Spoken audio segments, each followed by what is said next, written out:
see my screen? Yeah, sure. Now it started. Okay.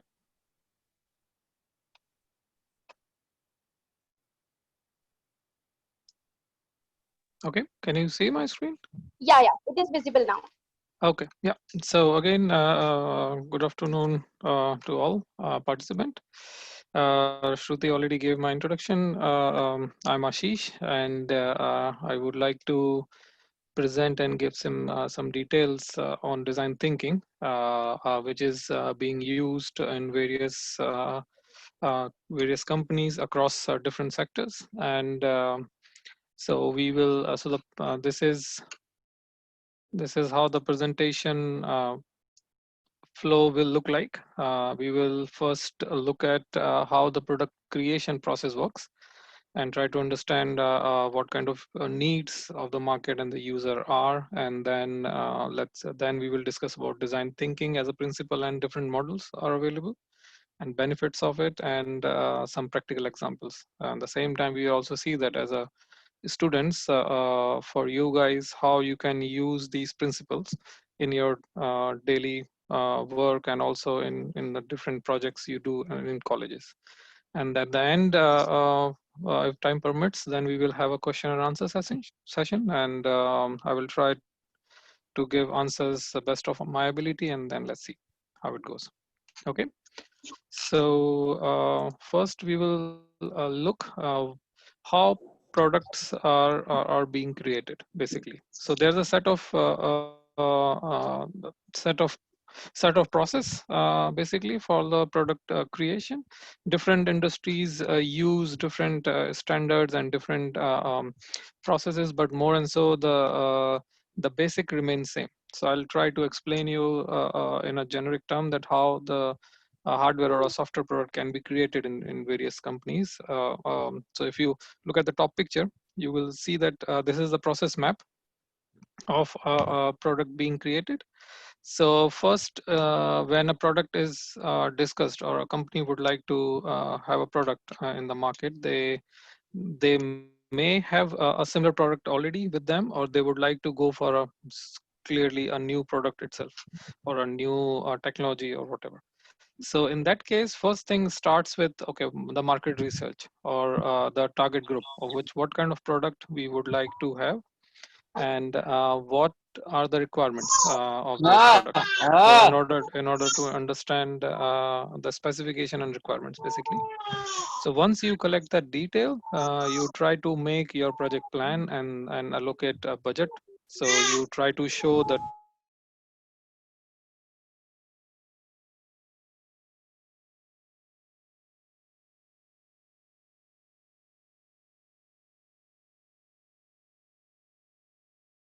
and So please unmute yourself. okay. Uh, Yeah, yeah, can you hear me now? yeah, now.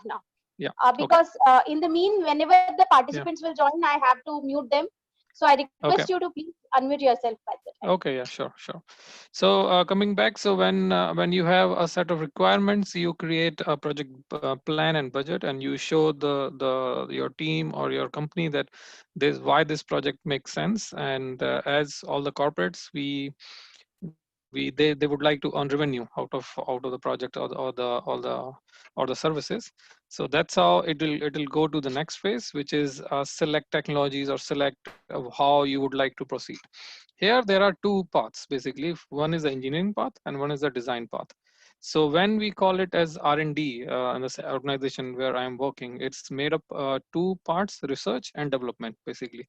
So research part basically done by the advanced R&D, where they take out existing or a new technologies in the market and in the world, and they try to see that if they can make a product out of that. And they they collect the technology and see that how we can use those technologies or researches in order to create a new product, or make a existing product better. And the advanced R&D go to a certain level where they try to see if this whole product they would like to create can be prototyped or not. Once it is prototyped and working in a particular level, then that product is transferred to the engineering department, which is our development department, and then the engineering department takes from there and try to finalize and giving the finishing touch. Because the engineering department, they also need to look into how this product going to be manufactured, how this product going to be serviced. And this is not only making a product, it is, there are a lot of different aspects engineering team need to look into. And then again, they make the product, they go to the final version of the product before it goes to the goes to market. And then if like I'm working in a medical devices company, we cannot send or release product without any safety certification or a compliance certification. So we do need to follow EMC and safety regulations. Like for Europe, we need to get a product certified as a CE mark. For USA, we need to get FDA approval before the product can be sell to that particular market. And once you have those safety certification, you go for manufacturing, and then yeah, product can be sell out. So if you look at the left column, there are all the steps which are explained, that how the basically different steps are being done. Now, why there is another picture I added on the bottom of the slide, which gives two graphs. One, the blue line, which gives you a detail of cost effectiveness and the available measures. And the second one is a red one, which is going giving you the kind of cost those available measures will cost you basically.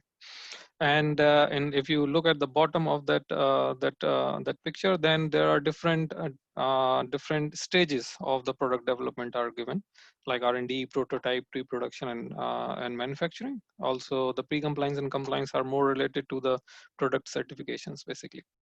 So this whole graph, what it shows is that when you are at the very early stage of any product development, you have very different options. You have multiple options to choose from. Those options can be chosen based on technology, based on the cost, and then you go ahead. So when you go ahead with your progress of your product development, you see that the kind of available options are getting down and down and down, and the cost of changing those making changes to your product is increasing. So that means once you go to the pre-production, or once you reach a particular stage, then making change to your product is going to cost you a lot. For example, let's say everybody's using a tablet or a laptop.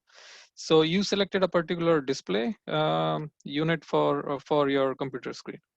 Now, at very later stage, you found out that that computer screen has a lot of problems, and you cannot use that particular chosen screen. So you would like to see for a different one. Now you already make the mechanical structure around that screen. So that means you have very limited options available which can fit your mechanical structure. So that means even if that particular other screen is costlier, you have no choice to use that one, or you need to make changes to your mechanical structure, which will again cost you more, which can slip or extend your project timelines. So if we summarize everything, so the more you experiment, the more you iterate at the early of the project or the product creation, it will help you along the way. So you can keep your cost, you can keep your timeline under check all the time. Yeah. So we understand, I hope you guys understand the product creation process. We'll go to the next one, which is user needs. So we try to understand how those needs, or what are those needs basically. Why everyone is talking about the project needs, why everyone is talking about market research and all. So let me give you an example of in December 2008, there are two guys, they were in Paris, and it was winter, snowing outside, and they wanted to catch a cab, but they were not able to get a cab because of this situation, and there are very less. And that's how they got an idea of Uber. So there was a requirement, and in this case, those guys are kind of they faced the issue themselves, And that's how the Uber was created. Same with this, on the same principle, Ola was created later on. And another nice example is Kindle. So a lot of people who likes to read books, but if they are on the go, if they are out for their hometown for a month or 2 months or so, they cannot carry 4 or 5 books with them. But Kindle provides that options that they can keep as many as books with them. They can read as many as book wherever they want, any time they want. So it's like it's a books, multiple books, maybe hundreds, 200 books, thousands books in your hand all the time, right? So that's how we need to understand that the user needs, they generate, and that's how whoever catches that user needs in a particular way makes a nice product and uh, get all the revenues, like what Uber did, what Amazon did with Kindle, and then many other companies. So when we try to understand the user needs, we need to basically understand that okay, what exactly they want, what exactly their needs are, not like we have an technology and we started pushing to the market. Not like that. We need to understand okay, what is the requirement of the user and how we can encash that requirement to buy our products and all. The similar thing happened, that how the mobile phone evolution happened.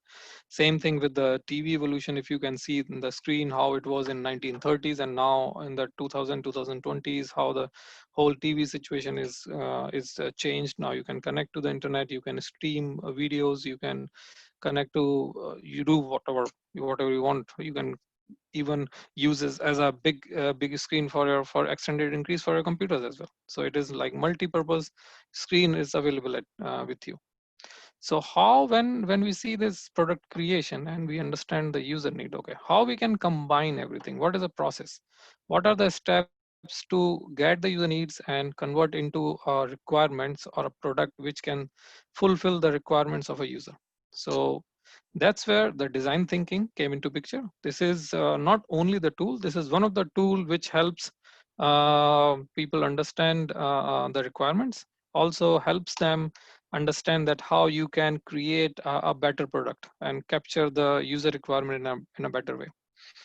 So if we see that the design thinking or the design itself, it's not a product, it's not like is a one time activity, it's like a continuous approach. It's basically a framework which identify and solve the user problems. So it is a human centered approach. It is not a technology centered only. So that means you look to the market, you look to the audience, target audience you're looking for, and try to solve their problem with the innovative products or innovative technology you have. Try to fit in their shoes and try to understand their problem.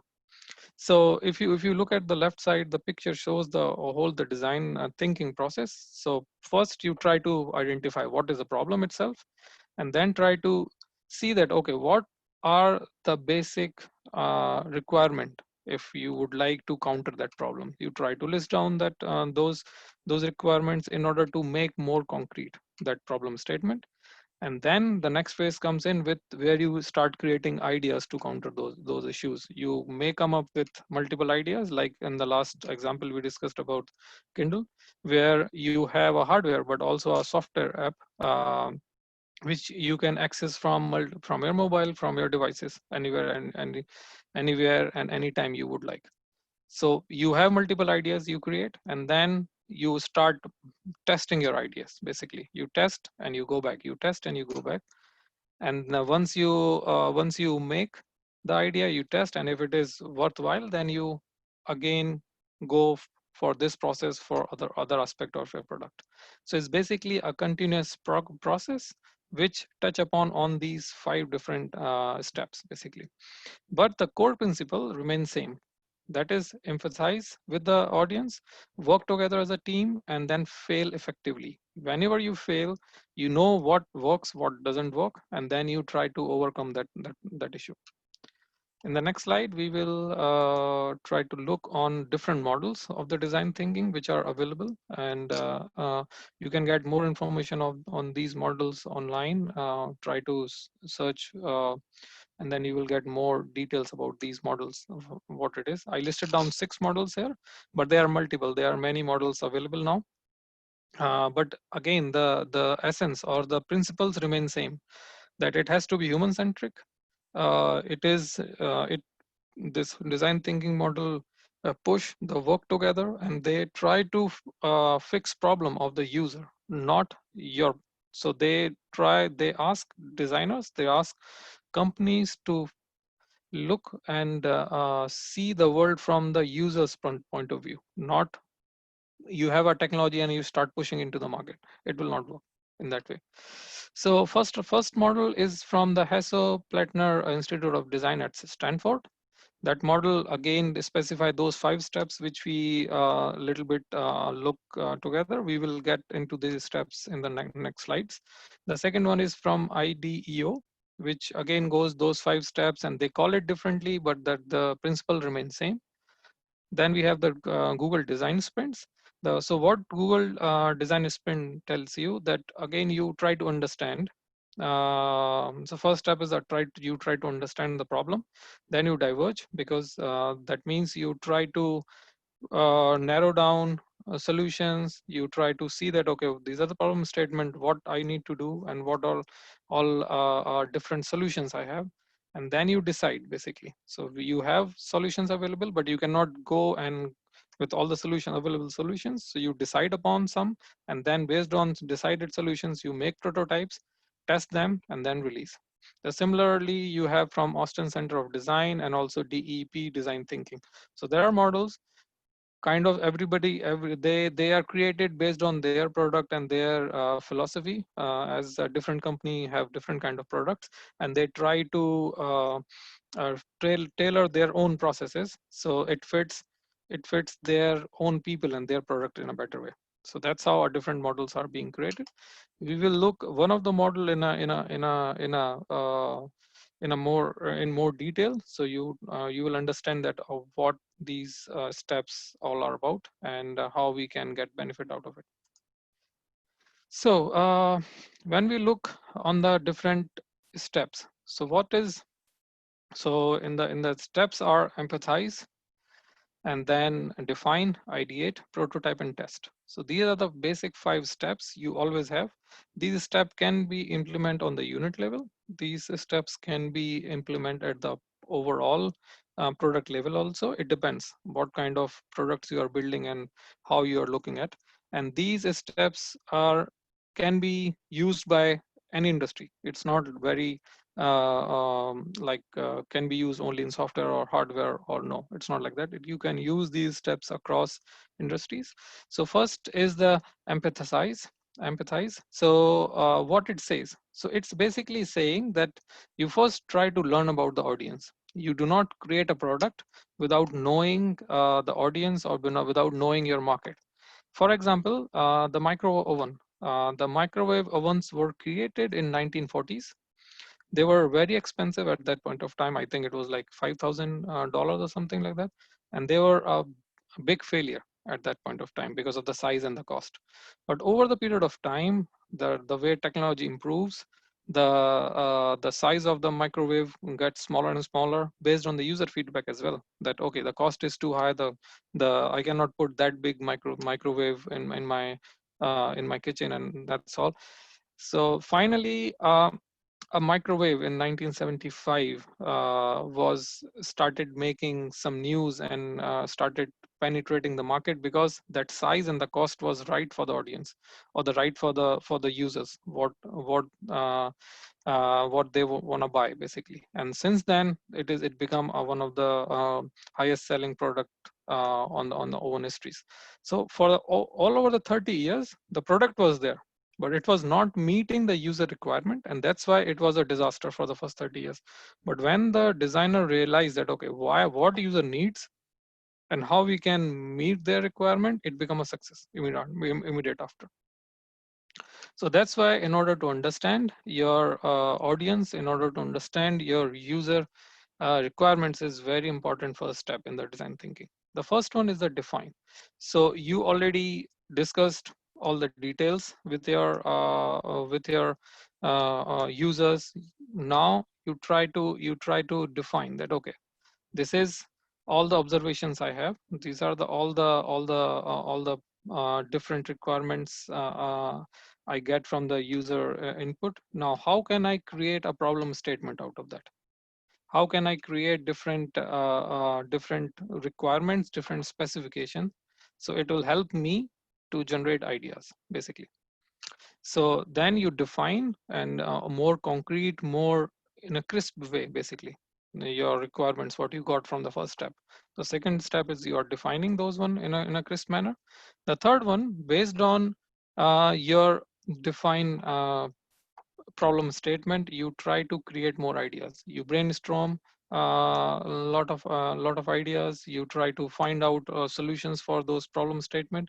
And in the brainstorm, basically, you not only work with you, you try to gather as many as people. Sometime you ask users also to involve in the brainstorm. Like for Philips, where I'm working, we during the ideate block, we ask a lot of doctors and hospitals with whom we are working to join the session and try to see that, okay, how they think about those solutions, how they think about those problem statement, in order to identify and shortlist the ideas, because we cannot pick every idea. We need to put some boundary conditions that, okay, only these ideas or these kind of ideas we are going to shortlist, because there's a money also one of the reason. There is also that how user are feeling about those. There is a resources also a constant, and also the time to the market. So there are multiple constants are attached.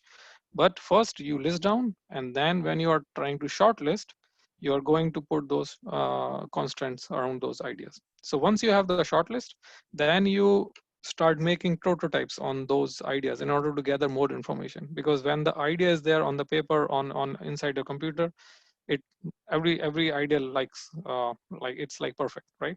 But when you start making a prototype, you get to know the real how this idea is going to solve your problem. Is it really solving your problem? And then you, based on that prototype, you again weigh that how much that particular prototype or idea is solving a problem, at what cost, at what is pro, what is cons, and also at the same time, can you further improvise that particular prototype or particular idea?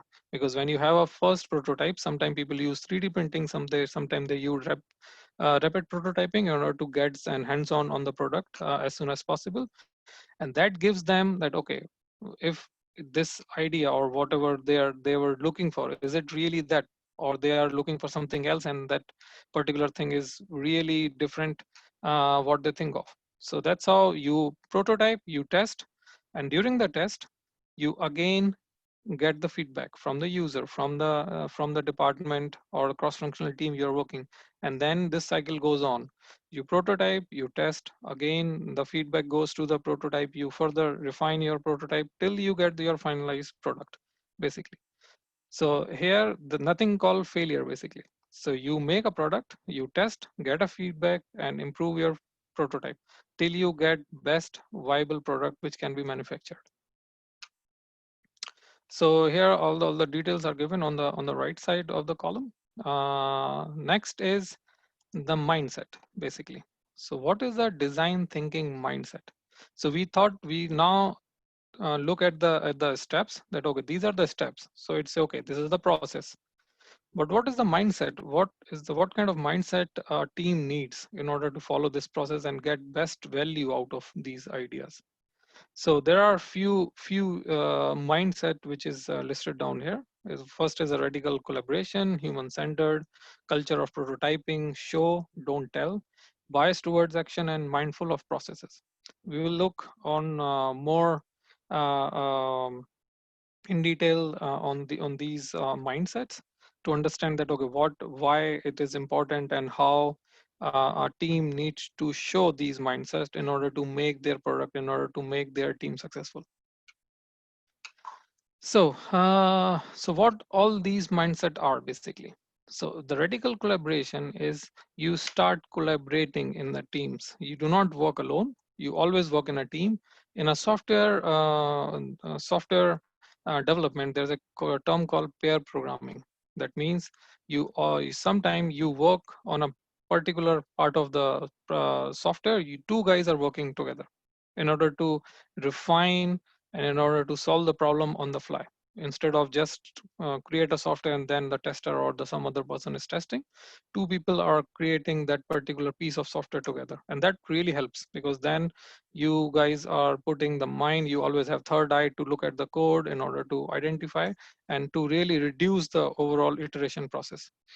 The second one is you start creating a bigger team, you helping each other. You start looking, you break that individualism, that okay, I'm the individual who are going to do everything. No, in a in a in a if you want to create a product, you have to work in a teams, and you need to understand there is going to be diversity in the team. There are going to be different people, different aspect of the team you need to take in together and move forward. And then another thing is that how you're going to make everyone part of the team, basically.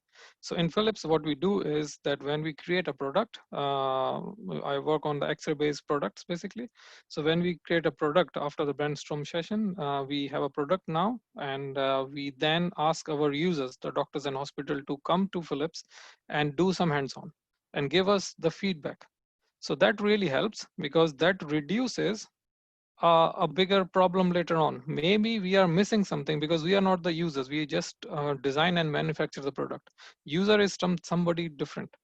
And when we do these kind of sessions, we get a lot of insight or how this. Sometimes we got a feedback on the usability of the system. Sometimes we get that if the force is required to move the X-ray machine here and there, a lot of feedback which user, and because they are using that product day in day out, so they know it better. So those feedbacks really helps in order to improve those issues as early as possible in the project, than getting that feedback when your product is already in the market. As explained earlier, if that happened, it is going to cost you a lot, and also at the same time, it will reduce the overall revenue of your company as well. So that's why the overall radical collaboration is quite an important mindset within the design thinking. The second one is, as I'm explaining again and again, the human centered. So that is a one or key aspect of the design thinking, that you need to understand from your user point of view. You do not need to understand from your own prospect or your own team. No, you are creating a product from the user for the user. You need to think or empathize with the what user really think about that particular product, basically. So then create a product accordingly. Like I'll give you an example that how we work for a value engineering. So value engineering is a term used in Philips, where you look at the particular machine which is already in the market, and then you try to see if this particular machine is giving a value to the customer. If not, then you start thinking about various of various aspect of that, how we can improve further.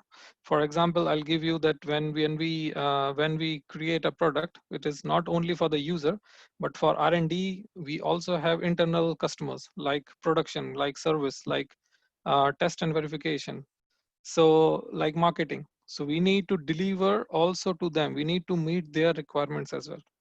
So in order to make a product manufactured, or a product can be manufactured, we really need to see that, okay, what is the requirement from the manufacturing side? Is this project or the product we are thinking can be manufactured or not? If it can, how easy it can be? Is it how the overall production process can be easy? The same thing goes for service. A product we created, but if the failure rate is too high, that is a loss for the service. They are the service guys who face customer also. So that means they will also face the heat as well from the customer if the product is breaking down every time.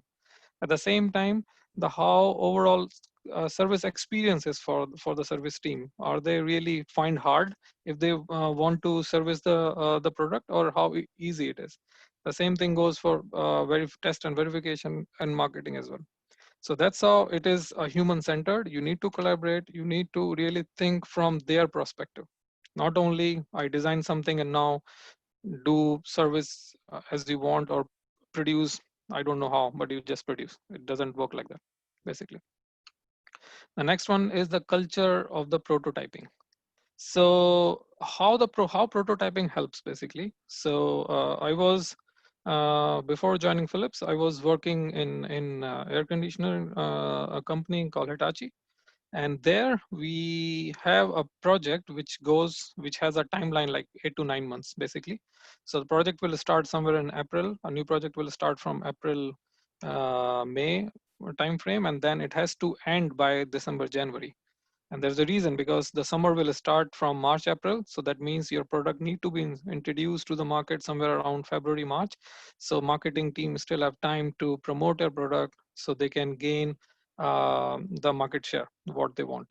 So in order to reduce or keep that timeline ready, we were doing a lot of rapid prototyping in order to see that, okay, what we created on the computer screen, on the CAD files, how actually that product will look like. And that really helps, because when you create the prototype, you always try to improve further. You always see that, this is not working right, okay, this is, we need to improve. And when you see, when you touch, you always know that, oh, this is, I meant differently, but this is something different on when it is present in your present to you.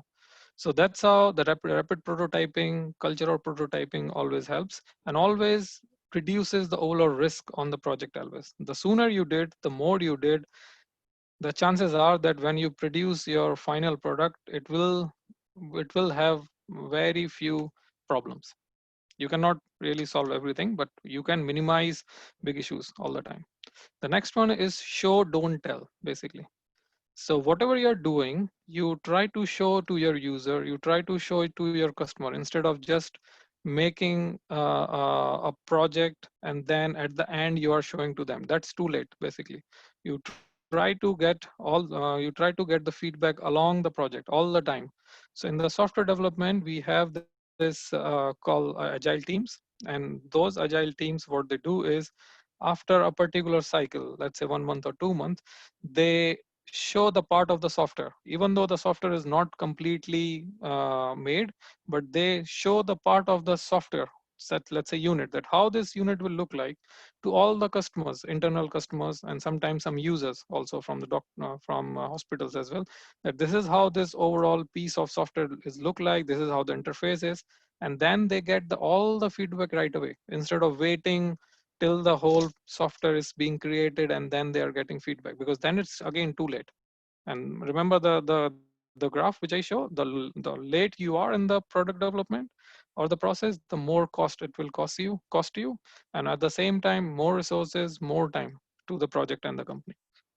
So that's why, make prototype, show to the world that this is how it will be, get the feedback from the users, try to improve till you get best product out, one of the best possible product from you basically. And then the next one is the bias toward the actions.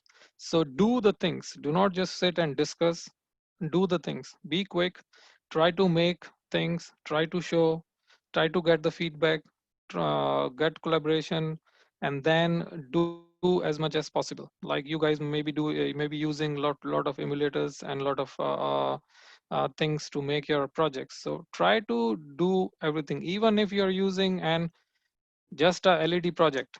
I can assure you that if you even make a small LED blinking project by yourself, writing a small code, it will give you quite a satisfaction, instead of just thinking that, okay, yeah, if I write this, LED will blink. No, if you make it happen, that will give you a sense of satisfaction. And the last, but not the least, is the mindful of process. This whole design thinking is a process. And the process, there is in nowhere in the world, any process is the best process. You can make all the processes better and better all the time. Now, in this whole design thinking, there are two variables. First is the resources that the human people are working, and the second one is the process itself. So every time you people and the product is going through that process, you are getting to know the loopholes. You are getting to know where your team need to improve, where your overall process need to improve. And every time you create the product, you start making it better and better and better every time. So more you go through this process, more mature your team will be, more robust your process will be. So that's how this whole design thinking mindset are. Now, we already look the design thinking mindset, the design thinking steps.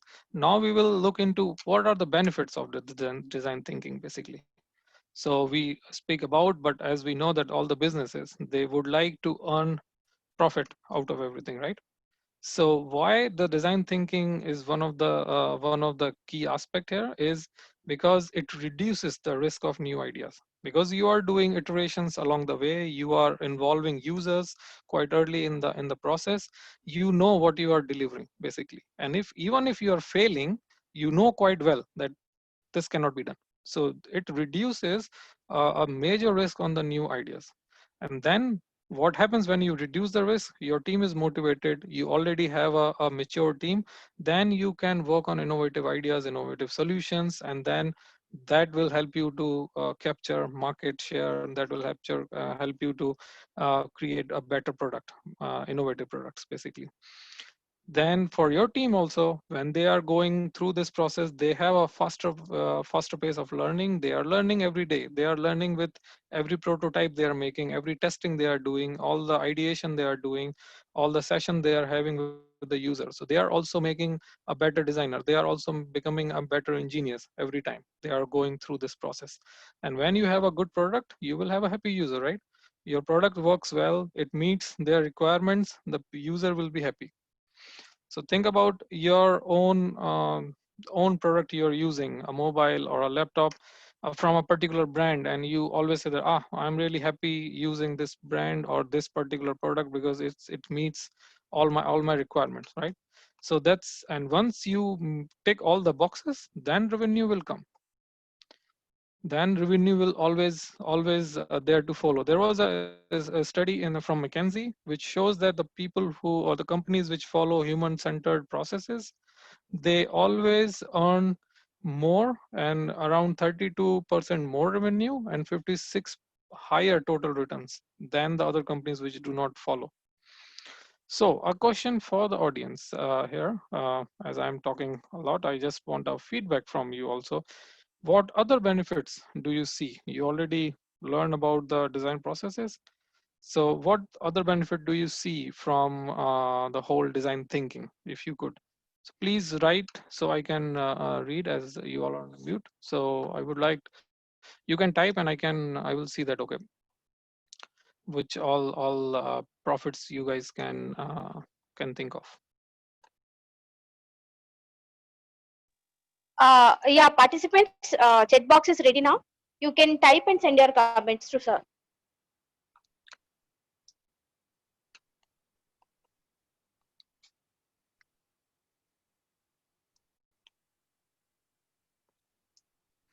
Okay, so I think people are still thinking. So we, due to the time restrictions, we will go ahead and we will see, okay, what is next. So I talk about a lot of companies. I talk about a lot of things related to the corporate, related to the product which we are making as a big companies, corporate houses. But what is there for the students basically?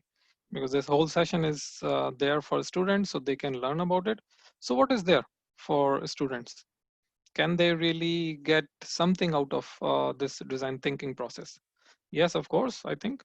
So when you follow those steps, when you start following those simple process across making, let's say, for example, when you are making a project for your final year or a pre-final year in sixth semester, you are making some projects.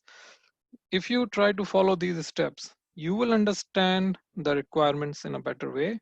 You can list down your ideas, and here when you start making prototype, if your prototype is not working, that doesn't mean you are a failure, right? When you fail, or if your prototype doesn't work, you always know why it is not working, so you can always go back, make improvements and test again. So think as a process. There's a nothing called failure in a design thinking. It's always an improvement. So when you make a prototype, test and go forward. So how it will help you? You will become a problem solver. You start looking a problem from an angle where you can see, okay, what exactly user want.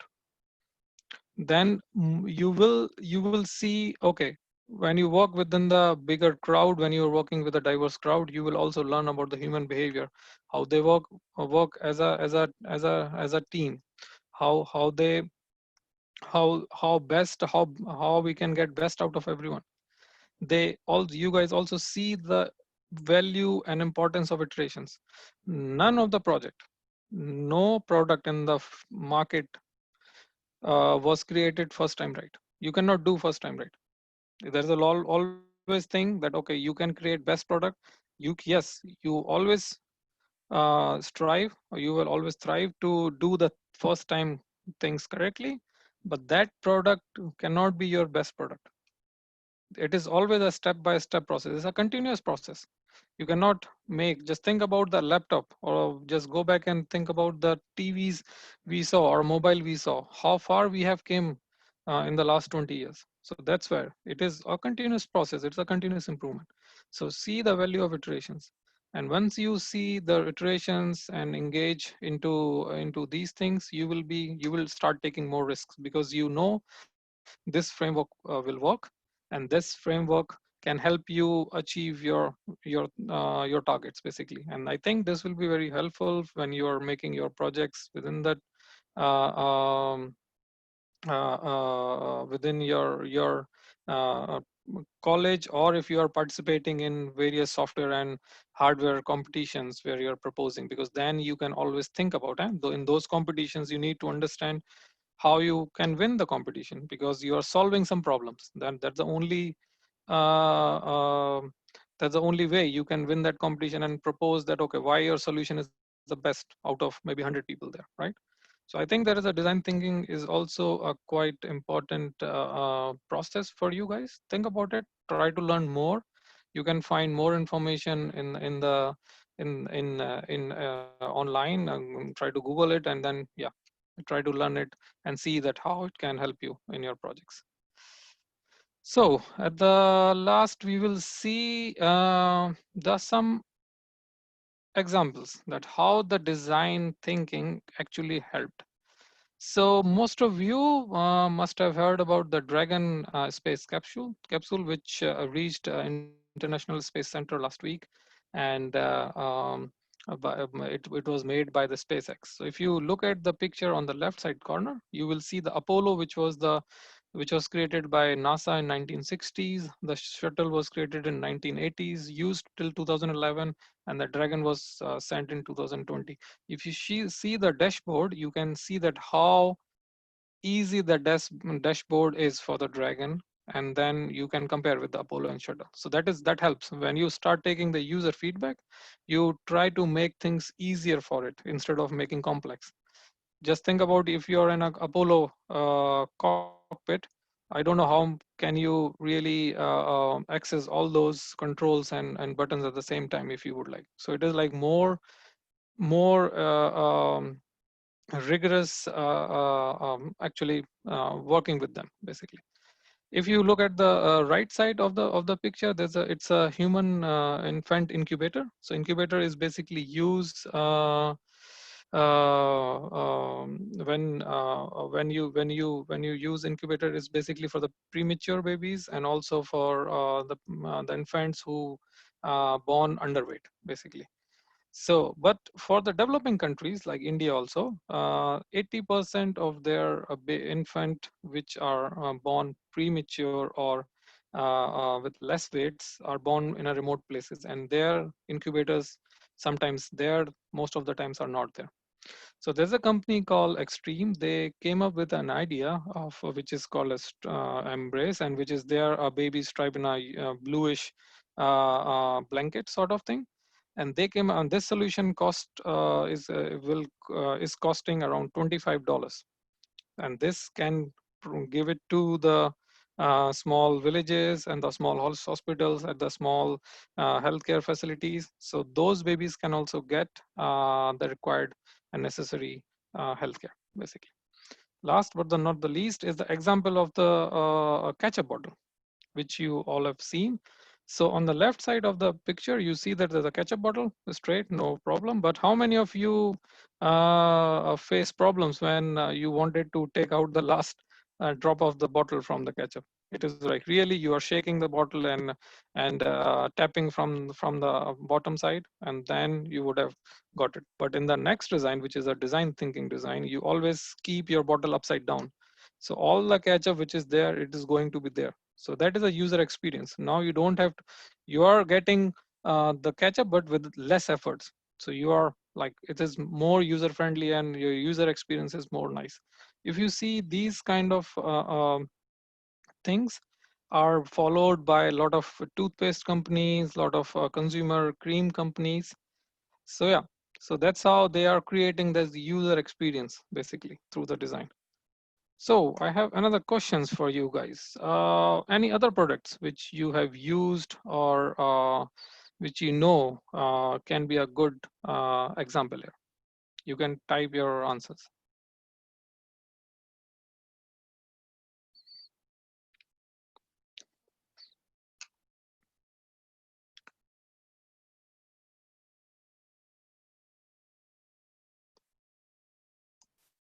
Yeah, electric toothbrush. Yes, that was a nice one. Yes. And also for your information, Harsimran, that now electric toothbrush also comes up with a USB connection. So that means you can also update the software and you can do a lot with those electric toothbrushes. Compared to laptop, yes, that is also a big change where you have a now. Earlier, you were not able to carry your computer all the way. Now you can just carry your laptop wherever you want, right? Yeah. TVs, yes, that's smartwatches, yes, that was also a good innovation. Good, yeah, AirPods, yes, good. So, wireless transmission, yes. So with this, we came to the end of the presentation. I'm like, we'll take like 5 to 10 minutes, all the questions you guys have. I try to give answers best of my ability, and let's see. So you can post your questions and I'll try to answer them.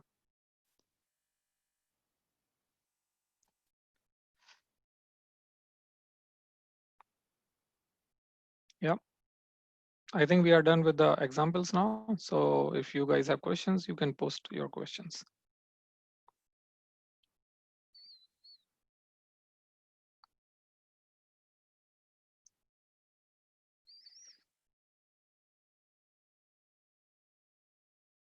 So Satish is saying that Philips had an idea in developing innovations, mobile communication. Yes, that was happened, but Philips now concentrating more on the medical devices.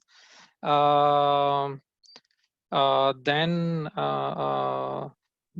other industries. So they are more focusing on a particular industry, and then they are cutting off or they are going away other businesses. So basically, mobile communication is one of the business Philips is not following anymore. The another question is, what is the basic requirement for patent, if I read correctly from Ravi? So for patent, as far as I know, is your product need to be unique. It has to be, it's using a purpose, which even as a similar technology, no one used that one. So basically, so your technology can be similar, but if your usage is unique, then you can get a patent.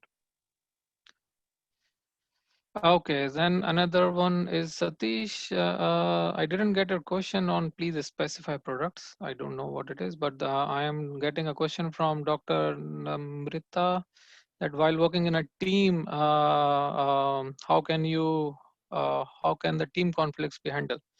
Namrata, normally the team conflicts. So first of all, you need to understand that why team conflicts happens. So team conflicts happens when there's a no clear communication. There's multiple reasons basically for the team conflicts. One of the reason is you do not have a right communication plan in place within your team. That means multiple people are talking in a various ways. You do not have right roles and responsibilities defined in the team, and people don't know who is working on what. So if you have these if if you see that if you have all these scenarios, then definitely you're going to have a conflict. There is another aspect is the human nature, which takes you to a different aspect of this whole problem, where you need to understand what is the motivation of the people and those aspects. So basically, if you try to, in a generic way, if you try to keep your communication channel and roles and responsibility as clear as possible within the team, you can manage a lot of conflicts. Okay, so in the time of COVID, how you see providing experience to the customer? Jyoti is asking, and Jyoti, and one of the thing is we all are using today. So in the time of COVID, we are having this wonderful session here, and yeah, that is one of the reason. That is one of the example also. The Zoom and the one of the session which was planned by your ECE department. So this is how you can provide still you can find a way to address your customers. The next one is, sir, I feel is a larger gap from Anupama, larger gap between design thinking and product development because of the resource available. No, Anupama, it's not right, because design thinking and product development are not the same thing. Design thinking is a process you can use within the product development, basically. So it is not really a matter of resources, basically, because design thinking, as I said earlier, can be used in various industries. It can be used in healthcare, in manufacturing, software, anywhere. Even you can use in your colleges, those things. So it's a basically a human-centered approach.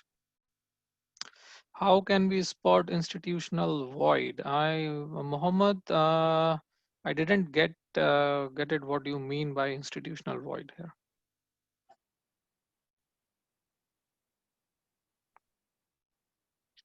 So I hope no queries anymore. Yep. Yeah, thank you, Ashish sir. Thanks for this interactive session. And Yep. definitely, everyone should think about this market requirements and on demand and supply.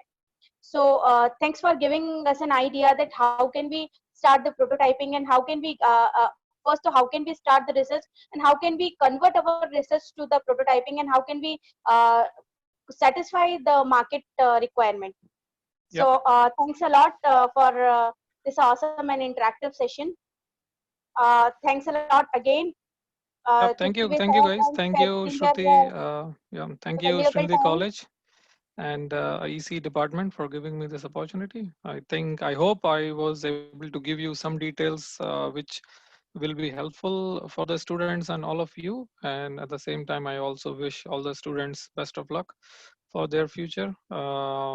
Try to, you all are engineers. I also did the engineering from ECE, so I can understand all the different questions you guys might have at this point of time. But yeah, if you want to be a good engineer, try don't hesitate to experiment. Try to do as many as experiment as you can, and yeah, follow your uh, things, or follow your what you want to do. Thank you, sir. Thanks a lot. I request all the participants to please switch on your video so that we can have the screenshot. Please switch on your videos.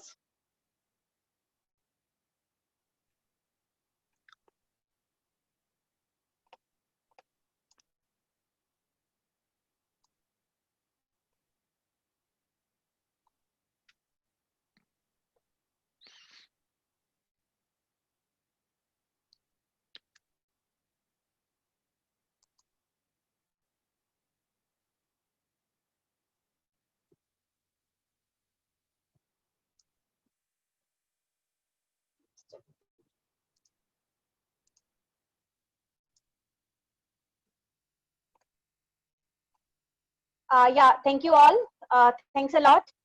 Thank you again, Ashish sir, for sparing very valuable time. And definitely, we Yep. will call you again. We will disturb you again. This is really an interactive session, and our students need your help a lot towards the prototyping. So, thank you. Thanks a lot. Thank you Yep. again. Thank you, guys, and yeah, all the best. Bye bye for now. So, guys, our session is over. Our today's session is over. Tomorrow we will meet again at 10 o'clock. Tomorrow we have 3 sessions. So please be on time. Tomorrow also we will start at 10 o'clock. Thank you. Thanks a lot.